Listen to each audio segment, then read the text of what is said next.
If you know this trick, it will help you to avoid downloading these files one by one. So you just copy the link of the first one, go to task, and in here, press on add batch download. Okay, in here you'll see the address.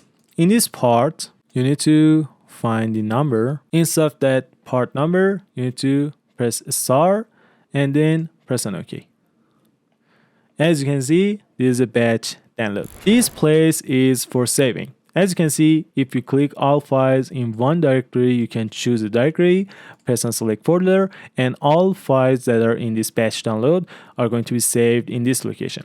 If you press on add files to one category, they are going to be selected or be on document category or music category based on saying that you select.